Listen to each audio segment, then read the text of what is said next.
Hey everybody, welcome to the Sunday edition. I am Tresnay, one of your hosts for today's amazing topics on tonight. For those who don't know, I'm host of Prime News and editor of FCN1, all things news, business, and politics. And I am joined today with a very special guest. Hey, her first time on the Sunday edition, Miss Chynudol. Say what up to everybody out there. What's up, everybody? It's Miss Chynudol. How are you doing? Hey, boo-boo.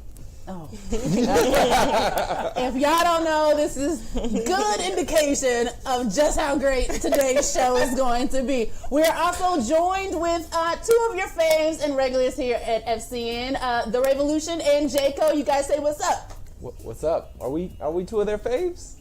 Yes. That's great to know. I don't think so. No, I didn't think so either. I think so. No. Debatable. Yeah. Okay. All right. My faves. That's Top five. Top five? Yeah, at least. Like how many?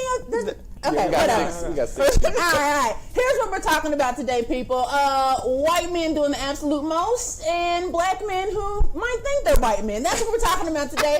So we got Tony Robbins. If you haven't heard about him, we're going to talk about Tony Robbins and the video that has surfaced over the weekend. We're going to also talk about Gary Owen and Michael Rappaport and the videos they've been doing and how they've been talking about black women. And then third, we're going to talk about Stephen Clark, the guy who was shot by Sacramento police, and his less than favorable tweets on blackness and black women. But first up, we're going to talk about Tony Robbins. For those who don't know, are you shouting out Tony Robbins right now? This is going to be very interesting, guys. Yes, I have been a follower of Tony Robbins for many, many years. So I don't know. Let's see where we both stand. You want to make this a face-off here? What's happening? Let's bring it. I ain't even going to intro Tony Robbins. Let's roll the video because it'll tell you everything you need to know, and then I'm going to come back and kick this combat off. Okay.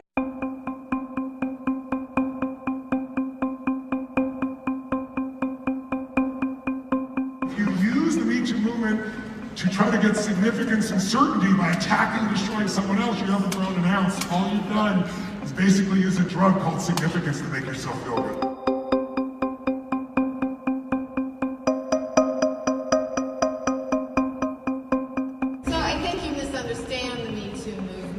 Look at these people and see what is empowerment. Anger is not empowerment. What you're seeing is people making themselves significant by making somebody else wrong.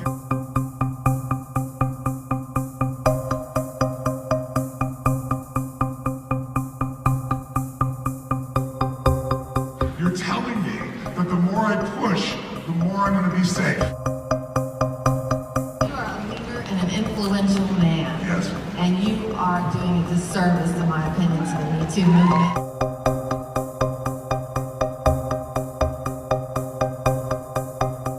I just was someone the other day, very famous man, very powerful man. He's saying how stressed he is because he interviewed 3 people that day.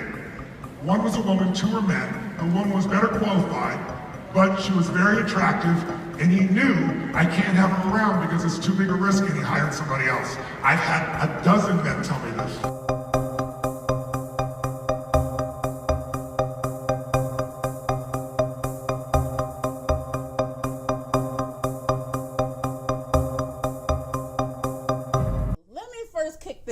By saying this one thing, that she was absolutely right that he was mischaracterizing the Me Too movement. He made it about people coming out to get significance, when that is not what Me Too is about. It's about women coming to make themselves and this situation visible, that they as victims exist. Not so much that they're wanting significance from it, but that they are visible and they exist. And the reason why I think it's important to say this up top is his response to her supports the fact that Me Too is about being visible, because the entire time she is there, all of his reaction and behaviors towards her was making her invisible. He wouldn't look at her in the face.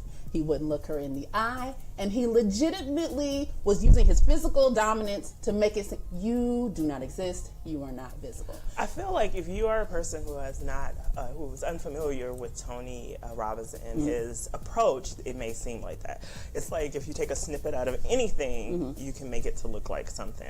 I do agree that he should be a little bit more sensitive to the campaign overall, but however, I think he was basically, you have to look at the arena they were in. They were in his seminar, and he has 6 core values that he uses, which is certainty, variety, significance, love, connection, contribution, and growth, and said that is the reason that most people do things. That's what we do to verify our validate our behavior.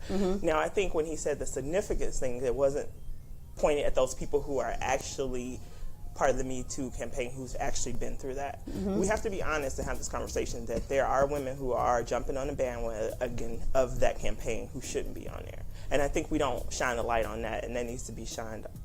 The light needs to be shined on that as well. But what do you think about his reaction to her? So even if it is true that there are people who kind of want to be in the spotlight, because those people exist, right? Regardless of what it is, they're like, oh, this is my moment, I can use this to shine. Right. But what do you think about his reaction to her? His pushing her, one where they're talking. What like do you? Well, this is 6 core values justify excuse him? I don't think he physically. I think because let's be honest, he's a 6'7" foot man. He's very big in stature, so that is intimidating within itself. Especially if you have this little lady who probably like 5'1", you know. So I understand that, but you have to realize who this guy is. This is a guy who has everyone that comes in and volunteers, and when I say volunteer, they pay. They paid to go to the seminar. Lots of money to walk on hot coals. Like, he's very much in your face, very much have to get the physical in order to snap out of the mental. So I think what he was trying to do was to get her out the victim role. He believes in a lot of the philosophy that a lot of people believe in, that life doesn't happen to you, it happens for you. So I think his stance is just, it was taken the wrong way, was more that, okay, yes, this happened to you, but now what? And I think that is a hard pill for a lot of people to swallow, especially if they're still going through that, they're still recovering from whatever they went through, they still have that pain within them and that pain body. But it's just his approach to, I understand that happened to you. We haven't seen the footage way before, and when he goes through a lot of different the audience through a lot of those things of coping mechanism, but it seemed like at this point it was just like, okay, I know you've been through this, I know this is what you have faced, now what are we going to do about it? How do I get you out of that victim role into empowerment, to give you the significance that you are feeling or lacking?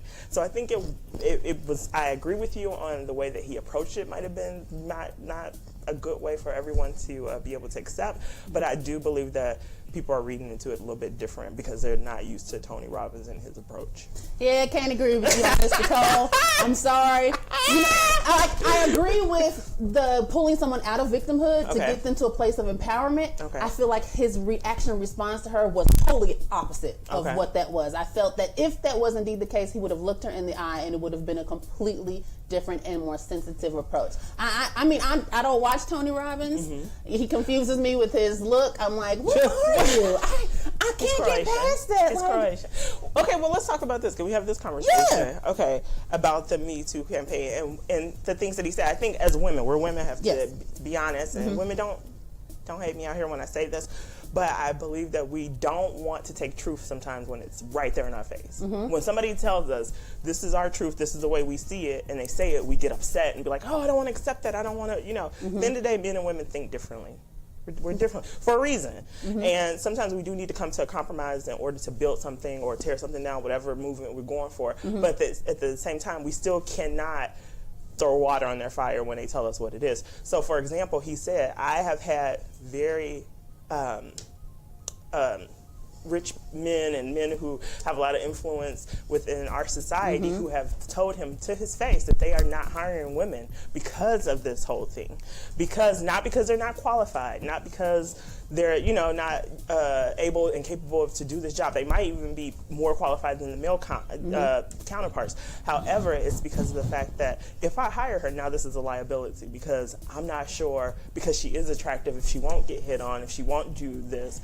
And then women get outraged. Yes, but it's the truth. Very much so. You know, I want to say something, but I want to take it to the couch because I know that the Revolution has a comment about that particular statement that he made, and I don't want to, you know, take the bit and say it myself. So I'm going to take it to Revolution to comment on that. What you say, right? Well, here's what I feel about that. Right, Tony Robbins has, first and foremost, he is a sham artist to me, just like absolutely, just like Ilana Van Zant is Rhonda.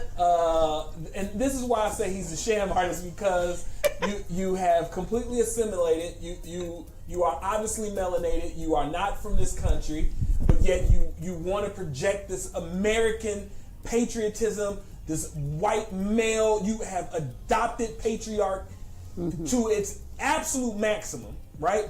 And he has gone in this video.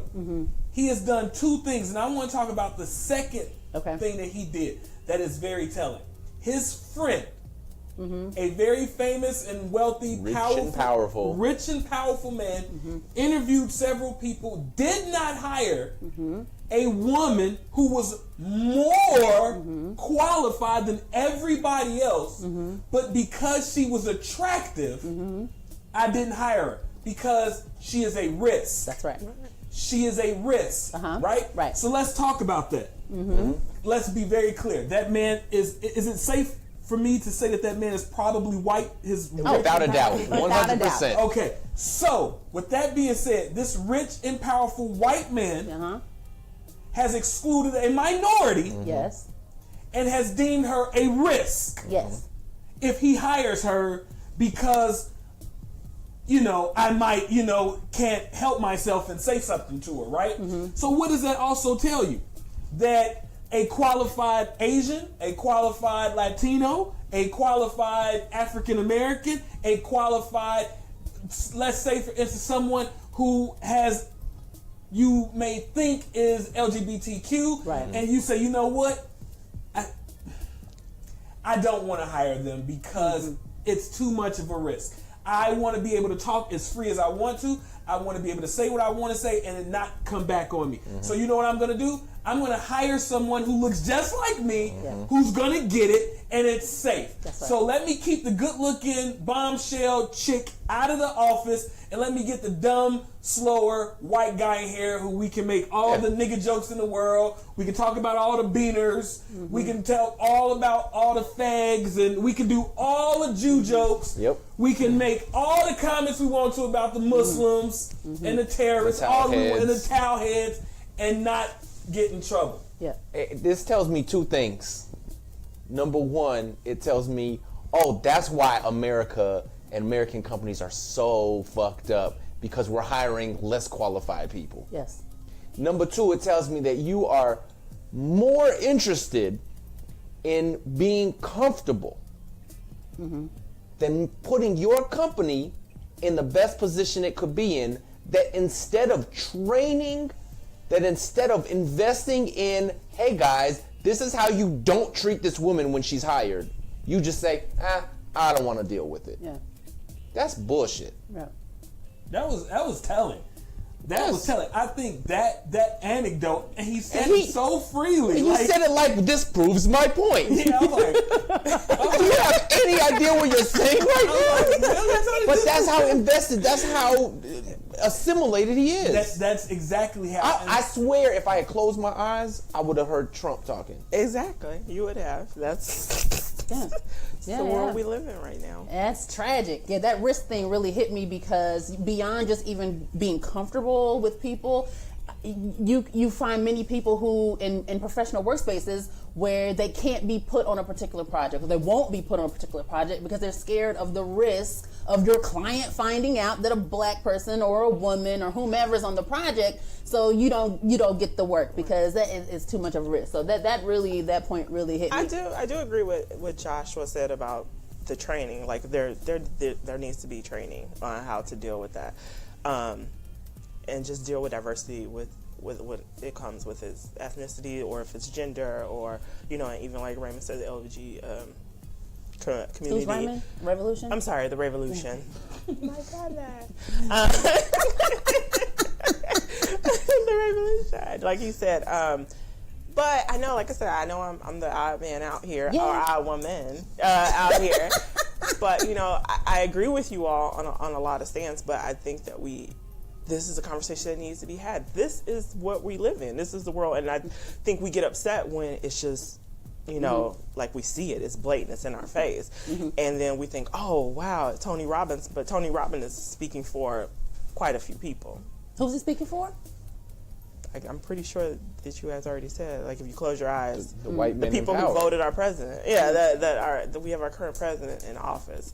So Did you feel any kind of way seeing your hero do this at all? I did not. I did not take it the same way I think everybody else took it, and just because I've followed him and the things that he said before, and I've heard him really do some harsh, I guess, tough love. That's the way I see it as, of helping. But I've seen a lot of people break through that, and when they do have they break through, they're more empowered, and they are able to move on past whatever they've been through, whether it be that type of abuse. And I want to make sure that I put this out here so that you all know I don't believe in it. I believe that women's rights are very important, of course, because I'm one myself. I believe that we can do any job that we set our mind to, and we should be looked at if we are qualified for something. I do truly believe that. Nobody believes that more than Chynudol. Nobody.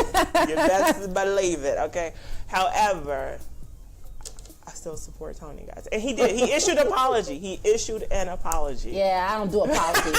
F your apology because it comes from a place of people backlashing. It never comes from a place of true remorse until later. We need to talk. So F your apology. we need to talk. So he apologized and there's no forgiveness? Nah, fam.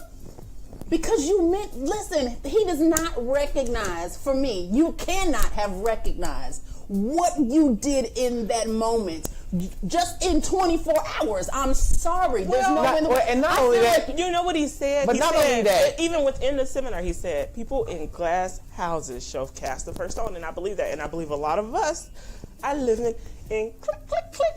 We're living in some glass houses. Explain Okay. that, though. Explain Because- that. I want to meet you where you are. Okay. I really do. Because even if he did say it and meant exactly what people thought, like he was being that, and then maybe he did go back and look at his own video and be like, oh, wow, I didn't mean for it to come across there. And now he issued your apology. People say, oh, no, forget your apology.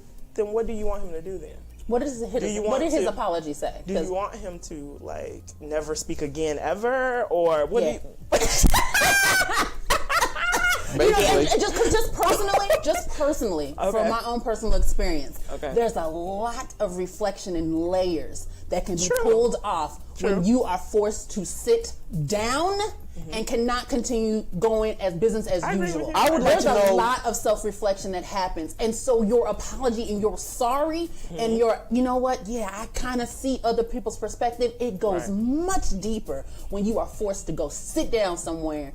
You can't be a part of this anymore. You listen. You So need you to go feel the work. punishment needs to be stronger for him? In Yeah, order for him to be able to I come mean, back? he's got some backlash from Okay. social media dragging. I'm sure, I know for sure personally that can be hurtful. Right. You know, because you're like, oh my God, like I didn't realize in the moment what I was doing. Right. But this man has a huge platform and a huge influence, and you kind of really need to go look at that, because you can't tell me that what happened in that moment is not seeping through the stuff that you're teaching and showing. and this is why Not at all. I want to back Tresnay up on this. What did you tell your friend after he told you that? Did you motivational speak him and tell him why that was the wrong choice, or did you agree with his choice? Because it's clear that he did not. Exactly. It's clear that you did not empower him to see beyond, that you allowed him to hire someone where was the Tony Robbins to say break down the paradigms and so okay, here's my thing. So let's go to my first point. He physically backed this woman up. And I don't know, like Tony Robbins, a lot. I've listened to his motivation. I listened to a lot of stuff he says. And let me say this. Let me be very clear. Let me be very clear here, okay? And I want to say this. Chynudol and I, for years, we debate, we go back and forth over all of this stuff. Years. This is, I'm talking 20 years debating stuff. Okay. There's always nuggets to anyone's information, okay? Susie Orman, Rhonda, yes. Tony, you name it. Ilana. No, Rhonda. We call her Rhonda. That's Rhonda. But here's the thing about someone like Tony Robbins, okay? He is coming from a place of a white man that is at the top of the food chain. Diddy had a tweet that came out and said, I have the same 24 hours that you have. And people are like, no, we don't, fam. Yeah, we have the same 24 hours, but you have the resources that I don't have. Like, people love these people in positions and great resources. And they love to minimize how we can empower ourselves. But let me tell you something. Chynudol and me and you can go to every Tony Robbins seminar and believe in all of this stuff that these people say.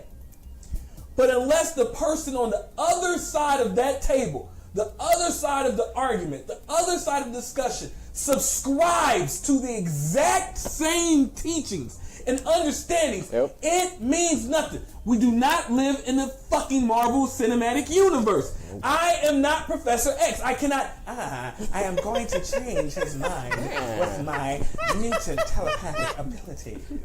I am going to get this job earning $275,000. Because why? I am good enough. I am smart enough. And damn it, people like me. It's not real.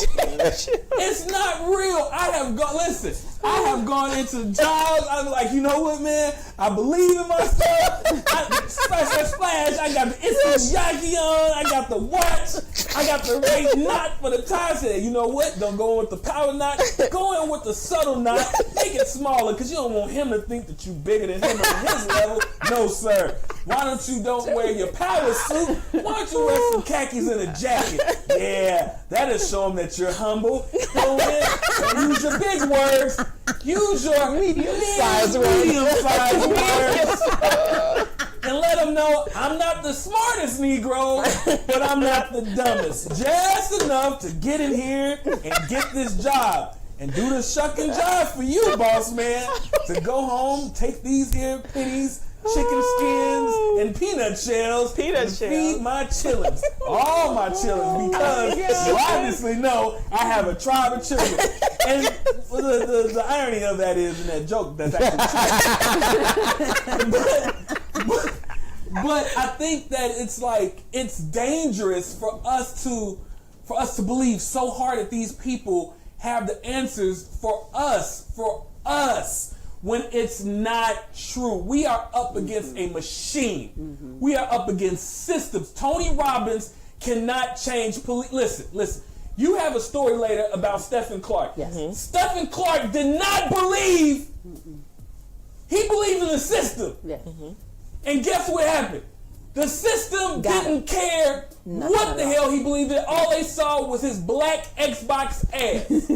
What he didn't want, the system said, well, guess what? You just as black to us. And they shot his ass dead. So for me, it's hard for me to listen. And this has been a problem in my entire life. I have a lot of great teachers. I'm sorry to take this up, but I feel really impassioned by this. I have a lot of great teachers, a lot of great white teachers that I've had in my life.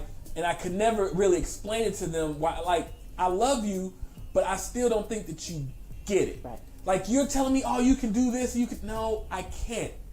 You know what I mean? Listen, here's an anecdote. Here's a real anecdote that a woman that I worked with, right, years ago. She said, my brother in the 60s, he was a hippie. He used all the drugs in the world. He had long hair. He was a beach bum. He did all of this. And, one day, he just decided, oh, man, this isn't working out for me. So he cut his hair, he went to the Salvation Army, he got him a suit, he went to IBM, he interviewed, and he got a job. And she said he didn't even go to school, he just was good at computers. He knew, when the technology, he was always good at this stuff, and he had been there from the end of the 60s all the way until the early 2000s, and had never gone to college. He had experimented. And let me tell you something, I didn't steal cars. I wasn't selling drugs. I ain't smoked weed. I ain't snorted nothing. I ain't took no pills. And guess what happened to me? You own Fifth Column Network. I can't do her. Okay. I can't do her. Okay. I can't do her. You about to be a regular. You don't even know. You don't even know. So, you got something? Just to kind of piggyback and close that particular comment out, it goes with his lens is not the same as her lens. And all of his teachings, I agree. at least in that moment, for me, because I don't follow Tony, so I obviously can't opine on that. But she's coming from a place that she's a marginalized person in one area. Absolutely. And his teaching, and that moment did not embrace or even see that marginalization. Yeah, and that for me again is you're not seeing the significance of this movement, sir, because you're not even seeing her and her lens. So, if anything, I think it was just the selfishness. He was just being selfish he at that was time. indeed. I think he was trying to bring it back to what his seminar was about. Yes. And Yes. I'm very skeptical about everything. Probably I overanalyze too much, so it even makes me think like, okay, what made her bring that up? You know, to him, was it to see what he was going to say, or was it a true passion of hers and something? I'm not sure because I only saw that snippet. That's a You good know, point. That's a good so point. I'm not sure, but I understand what There you guys was one said. other thing before we go to the next story. Was this woman was standing alone when this happened. And this man put his hands on her, and no one came to her aid. Another woman didn't come up and stand with her. Another man didn't interject to be like, yo, fam, you can talk to her without putting your hands on that. And for me, that was a huge, like, what is happening? And I think mostly because in Prime News, I covered recently a story, the hashtag #UOKasis, which was started by Feminista Jones, where she said, it might be helpful if we see street harassment. Don't focus on the perpetrator, but just kind of interject yourself by focusing on the victim of the situation of saying, you okay, sis? I agree with that. Right? To support. Yeah, and so I felt some kind of way that we're in this huge place. And no one, not even a woman, forget men, not even a woman, stood up to be like, yeah, I'm going to stand with you in solidarity in Me Too, in this Time's Up movement. Because I felt like solidarity was supposed to be a huge component of the Me Too movement. Maybe it should have been us too. I don't know. But I feel some kind of way. So taking attention off Tony, but the attention to the people who are in this room. Right. But again, like I said, the way that his seminars are set up, that's usually how it is. That person is basically in a hot seat.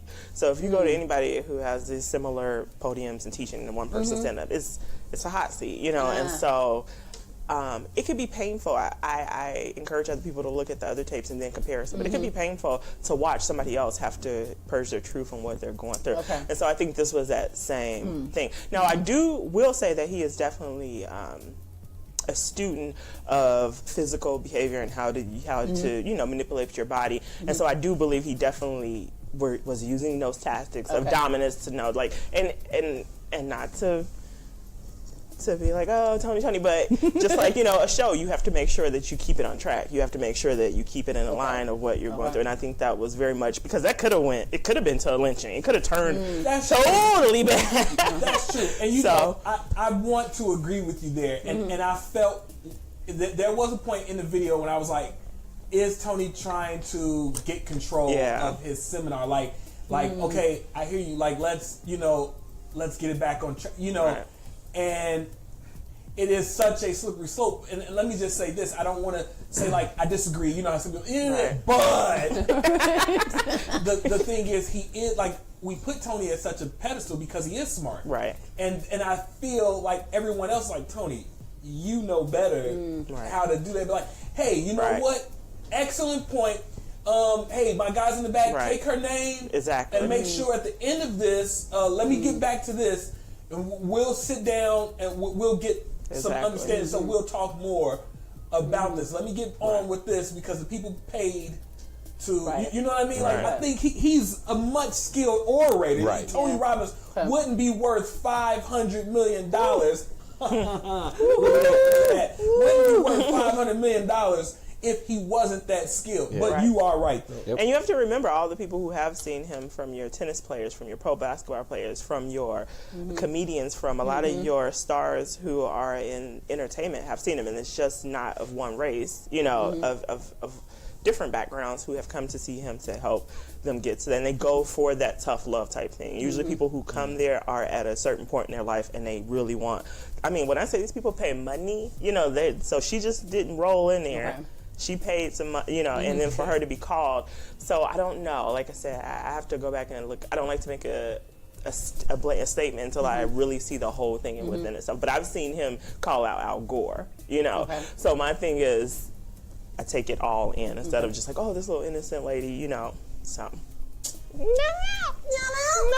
I can feel you. I feel you on the hot seat, knowing that is a thing. And, you know, did she purposely interject herself? So that's all great perspective. That's why we got Miss Chynudol here. Hey, boo. You had some shout outs too in the comments. They're like, you have to love Miss Chynudol. Yes, Miss Dawn Shirley was like, right, Nicole. You know. Oh, and then the Revolution Baxter said, shut it, Dawn. All right, we're going to close out this segment, and when we come back, we are going to talk about Gary Owens and Michael Rappaport and their comments and just behavior with blackness and black women. The Revolution will be joining us here in the hot seat, if you will. And so we're going to take a quick break, and we'll come back, and then we'll talk about that story.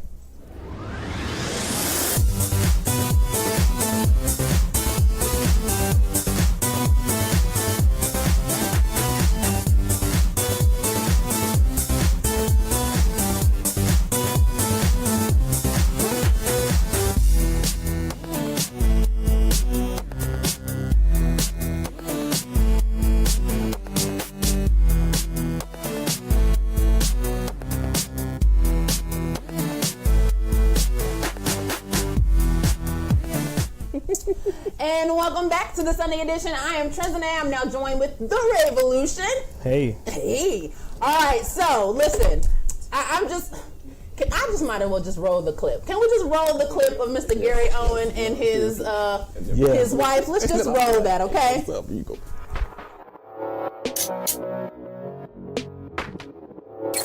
Michael Blackson, I saw your little weak comeback where you said I smell like a wet dog. Well, my dog's wet. Smells amazing. Yeah, I kissed her. White guy stuff right there. Also, I heard you said I won't say the N-word back to you. You dared me. I ain't gotta say it back. My lady will say it for me. I got a down-ass chick. Michael Blackson, you punk ass. Nigga. Ho. Michael Blackson, you bitch ass. Nigga. God, I wish I could say it. Now, maybe some dinner, baby. Who are you talking to? Who talks to you like that? No, I want to eat. I'm gangster mode. It's not about you. It's about that black nigga.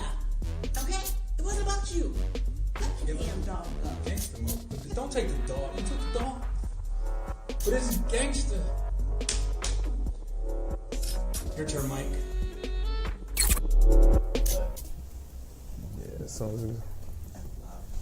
This thing only works for me. Oh, Lord. Welcome back. Okay. Just don't be giving no direction. like, what's happening? Anywho, okay. Y'all see that clip. It was in response to an ongoing thing, back-to-back, if you will, with Michael Blackson, black comedian, African comedian, if you will. Yeah. And so that was his response to Michael Blackson saying, you won't say the N-word. Listen, I'm just going to start off right here, okay? Okay. I see the joke. All right. Yeah. I see the joke. The punchline of the joke, though, is his wife getting black woman on him when he tried to, kind of use his gangster whatever to make her do something on his behalf, right? The joke isn't really with her doing the N-word. It's when he tries to make her do something. She goes black woman on him and leaves the screen. That's the joke. So you got people on Twitter who are like, oh, I think it's funny. Okay. There is a joke there. I didn't think it was that funny. I think it was a very low-minded joke, if you will. And by low-minded, coarse, vulgar, simpleton, if you will, like a low-minded joke. And the thing is that is Gary Owens comedy. Okay?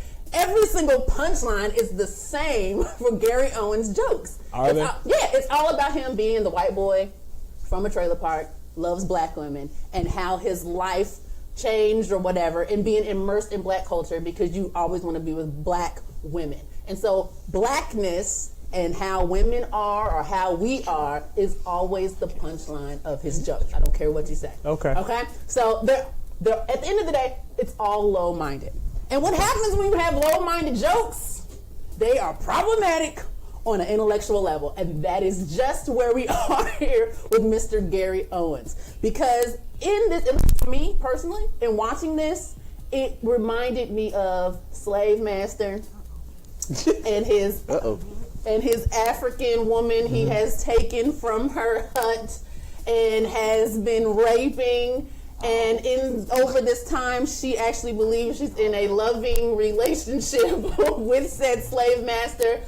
Psychologists refer to it as Stockholm Syndrome. Tariq Nasheed calls it bedwench Negro mentality. I won't go that far and subscribe with his terminology, but it is Stockholm Syndrome. And so we see her in here doing this on his behalf and his willingness to use her to do this on his behalf. Yeah. And so for me, it is a lesson, and this tweet really shows it, how white men treat black women and use them to attack blackness and to attack black men and attack our culture. And for me, that is highly problematic. It involves anti-blackness and Yes. it involves misogyny all at the same time. Okay, first and foremost, I am a comedy writer. I've been writing comedy since I was age 10. I've been writing comedy since I was age 10. Skits. I've been writing stand-up comedy. I've been a performer, improv, stand-up, television, stage, screen. So let me just say that. First of all, the joke wasn't funny. First and foremost, the joke wasn't funny. Like, it just wasn't funny. It wasn't like, you know, some jokes you go, it would have been funny had you done. Yeah. I couldn't even find like where you could have made it funny at. Right. Like, I just couldn't. And I'm not the one that's on this, you shouldn't be doing that. I'm just like, first and foremost, as a person who writes humor, that shit wasn't funny. Right. Right? Right. But here's where it gets me, right? Okay. With Gary Owens, right? And with Michael Rappaport, because this is also something that we're getting ready to talk about, because this is when white men get comfortable. Yes. Right? Why do you feel it necessary to be like, hey, how did you pitch this to your wife? Hey, I want to do this skit where you say the N-word, and so this is in your heart. You want to call him this. You approached her with this. She didn't say, hey, let's be very. She didn't come to him and say, like, hey, I want you to do a skit and let me call him a nigga on your behalf. You know what I mean? So that was really odd to me that you said to her, like, hey, let's do a skit. And nobody has a problem with that. Here's a problem what I have about white men, white people who like blackness and black culture, right?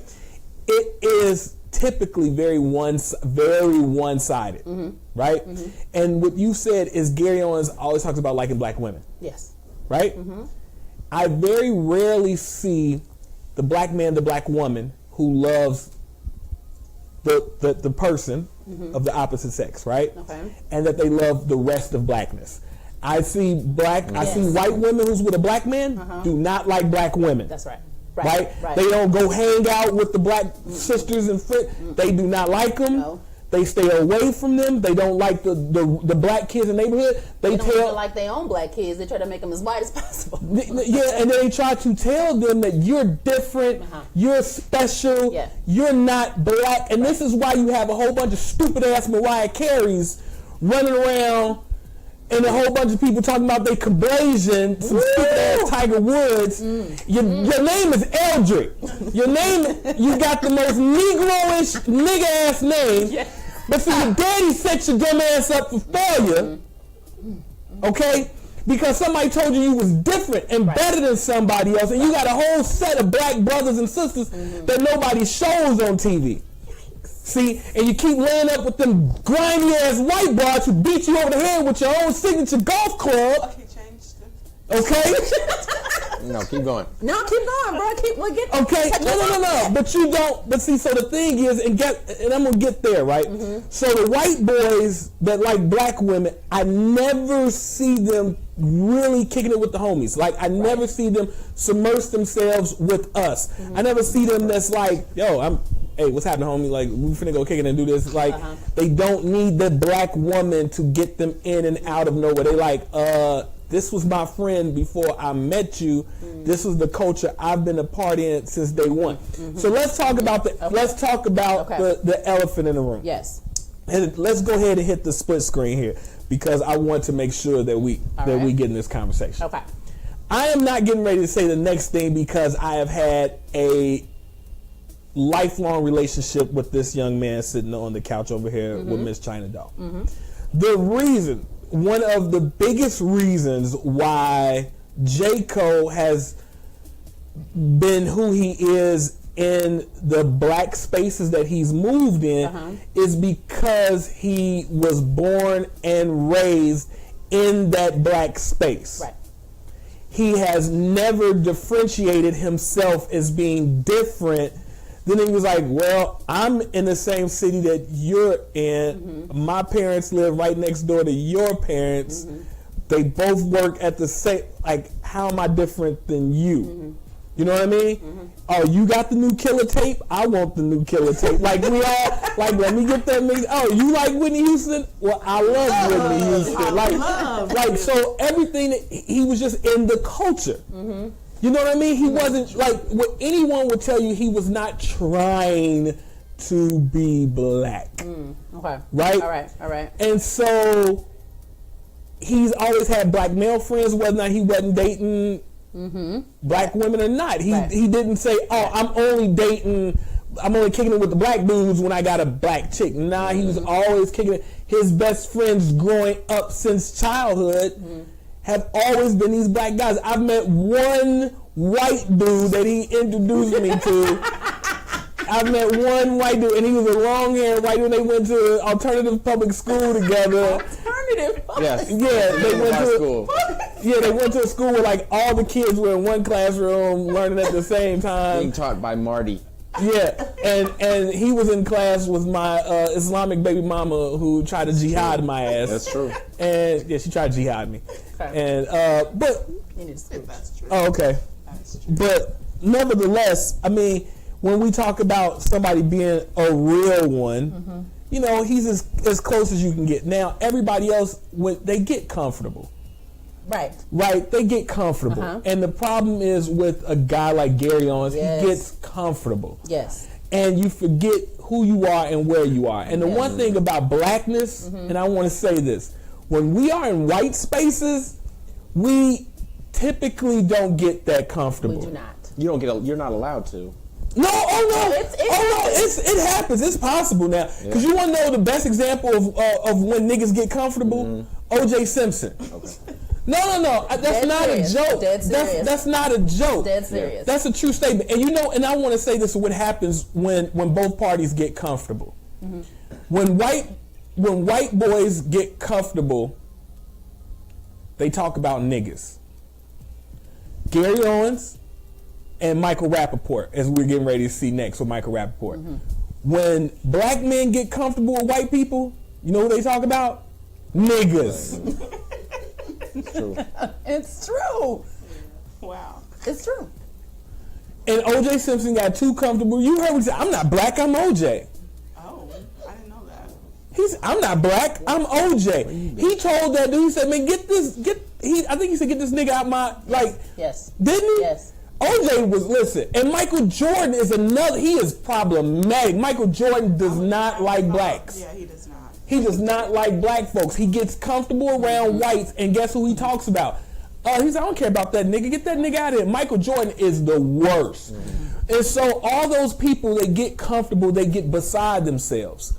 You know, so like, run the Kenyon Moore. Yeah. And did you see this? I saw and I heard that he deleted the picture that he put of her. It was her next to like a gorilla. Yes. Or Yes. Been trash talking Kenya for a while on Twitter. Just on Twitter, not in real life? Mainly on Twitter. In a Twitter feud was born in 2016 when Michael tweeted, "Crazy Kenya Moore was bullying Portia when she got the wig snatched. She should have no regrets about that wig snatch." To which Kenya responded, "You are pathetic and ignorant for promoting violence on any level. Please get a job to keep your cable to watch me every week." So Michael, you're welcome. Yes.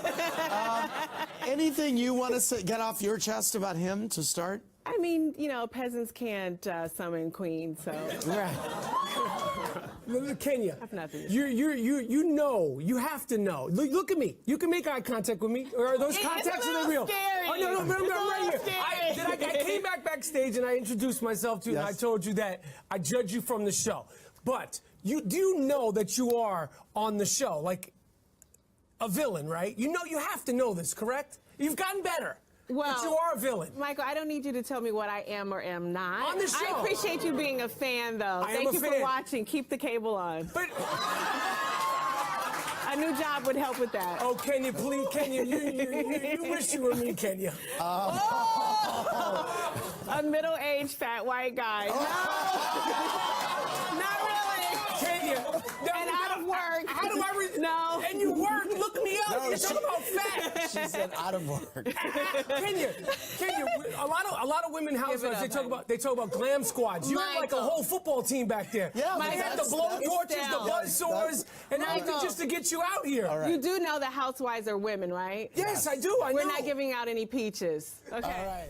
So later in the video, what you didn't see on Watch What Happens, he then commented on how ashy her. It's like you guys can't see at home, but Kenya Moore's feet is ashy as F. Mm-hmm. He said that. So think of that. Think of what you're doing here. You are literally the only person that talks about ashiness. And white people are like, what are you talking about ashy? Like, they don't even understand ashy. It's not a concept. It's not a concept for them. But you can't see it on our skin. It's not a concept. So you did that, like she did not attack his whiteness. She did not. She, like, dude, you've been coming at me crazy. Kenya Moore was bullying, like got snatching, wig snatching. Like, stop using our lingo. Like, it, the cookout. And I just want to ask y'all this. Like, I legitimately want to ask y'all this. I just want to. You have something you want to say? Yeah. So I'm just trying to understand. Is he just trying to remain relevant? Because even Kenya was saying that, like, no one knows what you're in right now, even though he plays on a Netflix special, which is a pretty good special.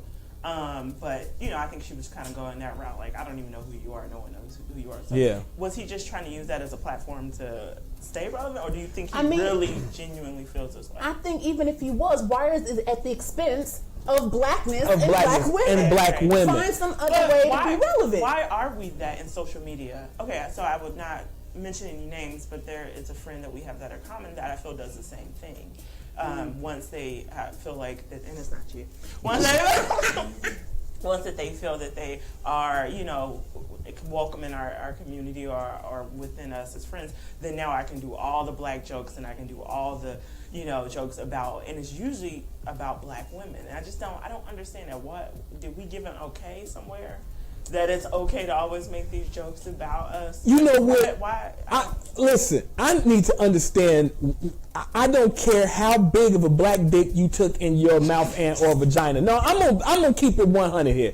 No, I'm gonna keep it 100 because I don't know why people think because you got you some fluffy white girl and you done banged a few little chubby white girls in your day, and you done banged a few homosexual black dudes that all of a sudden you get to trade in and get some type of dual citizenship. I don't understand that, because here's the thing. They do not let us in the whiteness. No, they do not. They do not. On no level. They do not. On no level. I have been told, listen, man, I have been told by black people you want to be white. I never understood that. I never understood how people said you want to be white. Well, because I listened to our music, I invented rock and roll. Chuck Berry, Little Richard. You and your ignorant ass, you left it. You walked away from it. The white man came and picked it up. Oh, this is for free? You gonna let me have it? They took it and they ran with it. And then you all was like, oh, damn, what we gonna have now? Then they found some 808s and then y'all moved on. So, but the thing is, though, it's like I've been in their spaces and they have completely excluded me. Like, I've never been welcomed into whiteness.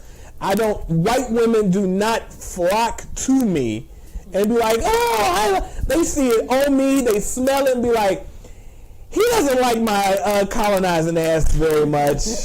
I'm gonna take my whiteness to somebody who likes to shuck a little more. And that's how they be finding. I'm gonna be real. Let me keep it 100. That's how, if you ever pay attention, they end up with them ugly niggas. Like, they be finding like them dudes that you be like, man, you was crunchy ugly. How'd you find? Because they the first ones be like, I found me somebody. And they got him a doll, a pet. Remember that Richard Pryor movie, The Toy? Yeah. Imagine that movie gets made today. A wealthy white man buys a. Listen. I'm sorry, but I'm all over the place here because this is. Let's go back to the cookout. Yeah. Because I say it is our fault that we keep allowing whiteness into our spaces and then validating them as if they are not, if you will, quote, and I can't remember where I get this from, but quote, that they're not still infected with the disease of racism and white supremacy. It's always there. And it's our fault. It reminds me of the scene in Black Panther when, what's her name, Okoye is like, we just gonna let the CIA nigga into our space. Like, he has a duty to go back to report to these people exactly what we doing, how we doing it, and yada, yada, yada. Whiteness has a spirit of taking. It has a spirit of being disrespectful. It has a spirit of not preserving, no honor, no nothing. And we keep letting them in. And we, like, it is our fault. And so when you say, where do they get off? It's our fault. We keep letting them in when they keep showing us over and over that at the end of the day, they're going to get too comfortable, and all of the disrespect and all the signs of anti-blackness and all of the signs of will show. And here's the funny thing, right? Let's be very open here, right? Mm-hmm. No one in this studio, we've talked about this before. When blacks get together, we will have a conversation about white people, and it goes to a point. Mm-hmm. It never becomes very violent. It never becomes very hate-filled. It becomes like, oh, I hate when they do this. Mm-hmm. I hate when they do that. And it pretty much stops. Right. We don't really go and say, oh, I wish that they didn't live near us. We do. Yes, I would agree with that.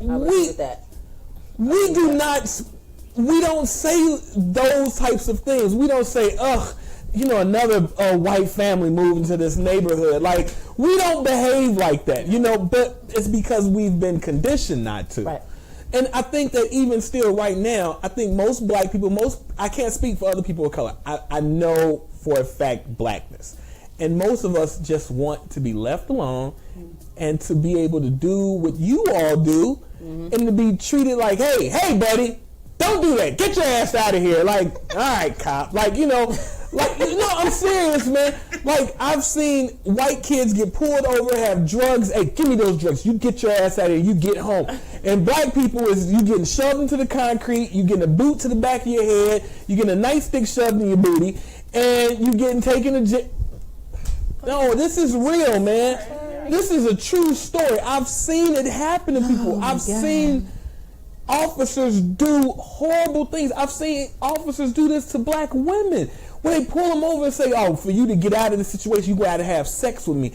Like, and at every stage, black women are always being used. And I feel that Gary Owens' wife, and let me say this about Gary Owens' wife. I was going to say we got to go to that. Let me say this about Gary Owens' wife. First and foremost, and I need to be very clear on this, you didn't even say nigga right. No. Mm-hmm. It didn't even, so. It was weird. It was very weird. Everything about what she was doing was weird. Mm-hmm. So here's the thing. You don't have citizenship anymore. Your black card has been taken away, and I don't think you should be playing with that. Because you get to, well, I'm black, and you're not black. I heard the way, nigga, like, get that corny shit out of here. You're a weirdo. You married a weirdo, and I wish I knew her background. I want to know what her background is. Talking about that, like, I'm not sure. I want to know what her background is, but she is weird. She's weird. And it's just, I think you made the best point. It just was not funny. It wasn't funny. It was not funny. I want to make this statement. I had a realization when watching this and thinking about this situation. First of all, we can no longer call what Gary Owens does comedy. He does not. No, he tells jokes. But he does not have comedy, all right? Mm. Comedy is a whole other thing that he doesn't have a grasp on. He has jokes, and that's where it ends. I cannot speak from a couple perspectives in this. I wish I could lend the white perspective to this, but I can't because I didn't grow up, as Ray Evolution said earlier, I didn't grow up in whiteness. I can lend my own perspective from this exact situation as a white person in black culture. If you are in that culture, as with anywhere, and this is something white people have been doing. It's not just Americans. Europeans did it from the beginning. If you're in another person's culture, you need to respect that culture. If you're going to embrace it, you need to embrace the whole thing. Yeah.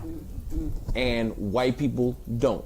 As Ravo says, they want to embrace this one part, and then the rest of it's like, no, I'm not a part of that. Nah, I don't want that. I just want this beautiful, woman because it's a thing of beauty, or, I just want to be cool because I can dance with a little bit of rhythm or whatever, and be accepted but not included. And if I can say, I think black people, if what you want is acceptance from whites, white people seemingly embracing the culture is why black people are like, oh, they're invited to the barbecue, quote unquote, because you take that as acceptance.